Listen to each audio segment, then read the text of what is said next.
riches equals niches haibne paisa pai base niches ta lay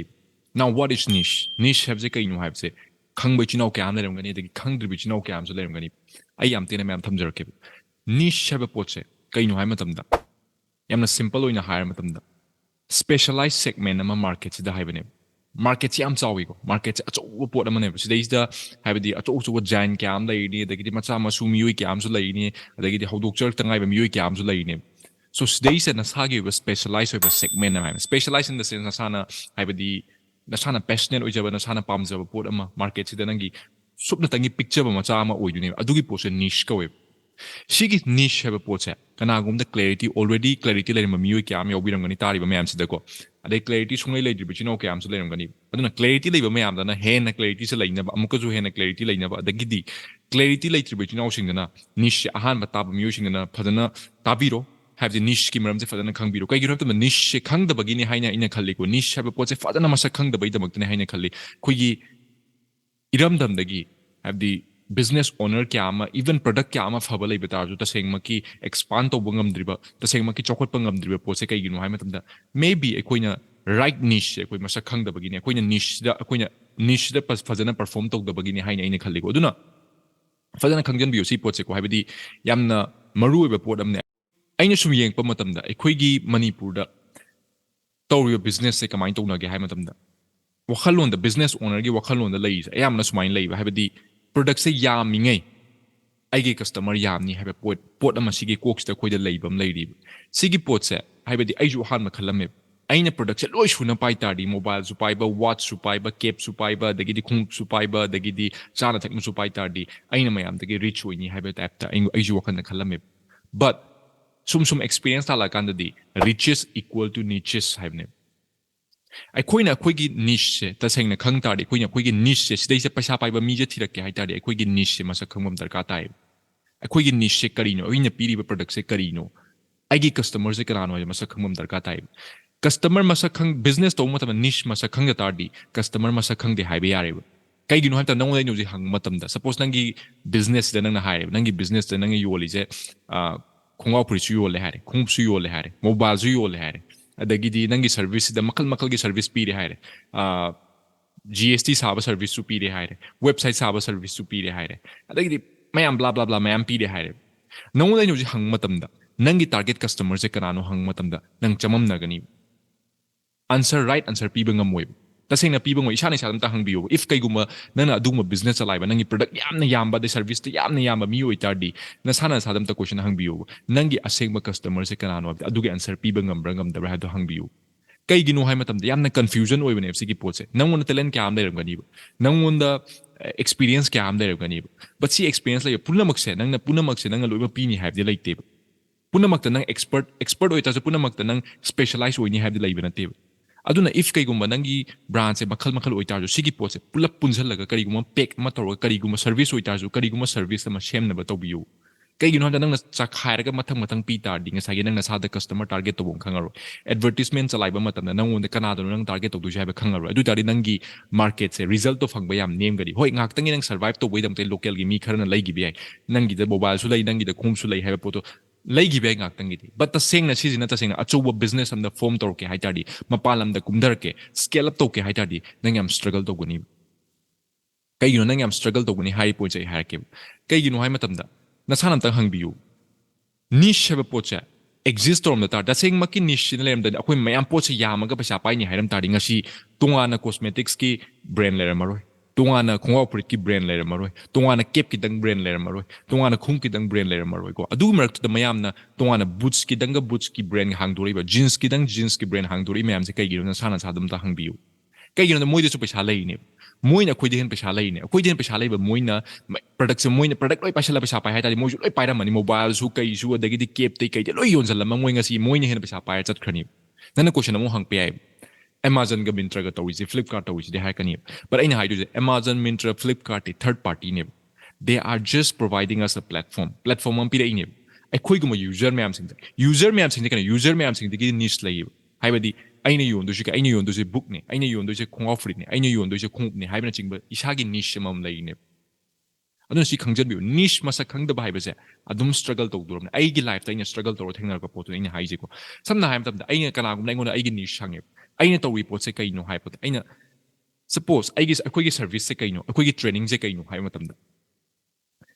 aigi training se akoigi training se kaino da beginner e-commerce ki e-commerce to khongdaning ba karimta knowledge se jadi but e-commerce business to khongdaning ba changning ba beginner ke amda su koina pi ko adagidi akoigi already e-commerce business haudu but scale up to bangam driba e-commerce bu hena chokot an bangam driba sis haibadi kamai to chokot an ngani khang driba adagidi marketing da creative marketing to kamai na akoigi product se hena online da yolakadagi haibina chingba siguma service siguma training na chingba sigumba thiba miyoi singdo that's aigi customer na aigi client ne aigi asengba po ne adu da lai mem aingona changpa matamda aina su khangani okay mana nangna thi po che okay season I can help you hai po to hai gani bas dei se ina haireba nana kai gubo changa nanga aingon hange funder gi maram dange GST gi maram dange license gi maram dange aina khangba leita jo inu da answer piru oiba kai gi no haim da adugi mafam do ai nukti jagi everyday analyze to bo nate but e-commerce online business has everyday aina analyze to riba everyday stagi aina result ki ama generate to ama tung noida explain to ine aduna aingon adugi confident to lai aina noida pi matam lan batar so aina noida semdor pa matam da noigi life the result fan kani has aingon da confident lai but aina ngasi noida funder gi maram da noina hanga i potu gi every answer pi tadi maybe nonya lan matam da igona solak kaduni aduna aikoi punamak se miyoi bani nang sa lai makte na tabna koina punamak te expert oini punamak ta iloi pai gani hadi lai pote achowa ocean ne ko market se ko zeija achowa miyoi kyam dai ne macha kyam ju lai ne aduna se deisa nang king oigi hai tadi nang ne macha ama nang na pai poto adu masak mun na khang batam suppose nang na cosmetics pai hai tadi cosmetics da fazana khang chatharo du da cosmetics ki brand ama fazana sem na mo adu bar tu nang na mo atopa mu langsan atopa mu chatha nang da shoi du target customer masak sugang khang roi nasaram ta hango target business owner mem sing aina haije tabi bi ko fadana hangjo isada nasagi target customer masak khangna nang business to we yabra haibsen sana hangbiu shizini amna arubu question je ko haibdi research to daba aigi niche se kai aigi kaino se kai da leigi kai haibu pot sukang khangma ngamaroi nang kemta khangaroi kai natamda suppose nang tawi poto niche to masak khang tari nang on the expertise everyday ha khang pa matamda everyday nang adugi maramda to matamda chahi kya am sang tar su nangi customer se kai da leigi nangi moina lei se kai da no adagi moina laktu se kai da no habje nang everyday analyze to matam nang mafong kya am khang kani nang na pi do report se kai no best kamai pi gani ha po se nang everyday analyze to ni aduna si yamna important oi ponin paisa pai ba mi se niche ta lei paisa pai ba mi nangi product lak matam nangi product to pura ko gi mayam punjala leim tari paisa pai ba mi di am laina phone na attack na phagrani kai gino matamda branded pot am thek pa matamda ngasai na khum su yonjan mobile su yonjan tor thamam matamda mangon da lining do poroi suppose nangi wallet hai luxury wallet to du tadi paisa pai ba mi luxury Louis Vuitton gi wallet thi ba mi adagi di amiri gi wallet thi ba mi yusina target to matamda maybe chances nangi product labor gi chances se wang kai gino da moi da paisa lai moi aduma already brand shop to ba mi ne even one product na sunang life change to we ai nang se product me am hapsal laga nang hekta paisa pai ni have the city wrong thinking ni se kok si lok thok piro aduna why first se nang paisa ke am changan ma customer masak khangaroi to bong lapang khangaroi nga ke di khar lai grani adu bu ta senga long term na kana bra have di kana ba su bo por oi aduna brand semba se yamna important oi ko isana khangjan bi branding to matam da isagi niche masak munna khangbam darka tai ta senga chokholakke mapalam da kumdarake business ta senga scale up to ge high level da pur ke hai tari na sagi niche masak khangtam niche masak khang bai bse na sagi customer masak khanga bane si khang de business to sungya ya nang kyam haijanu nang kyam khangju nang product kyam phajanu doesn't matter nangi niche masak khangbiu nang to do picture chawge doesn't matter nang niche masak khang dei si no kyam hang kani ai business to kumtani nge du ai niche ka maina find out to do ai niche ki meram de kem khang de hai du ne adu gen sorry pirake niche have a potse sida yamna luhon bigano complicated uhen bigano samna hay matamna nangna service provide tongning kari nangi expertise se kai nangna hairiba potse kai nangna provide tongning service se kai no have sa ka do min tongnei na min paisa khar ta le do changjalungano adai nangna yoningi product se kai mana adu product paisa tan ga nangi changjal nangi to product yoni hay nang paisa tan ni have like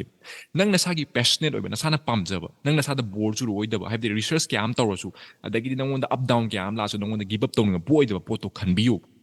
only paisa katangi kumtar ka nang yamna warakani ba kai gino ay matamda business adi isagi apamba isana ka best level pre competition je wang pa matung isana best speeding ay na sada result kya amla na sana thingnari ngay na sada experience kya amla ngay na sada khangba kya amla kani but only paisa katang khantari tha ni hum solution gani na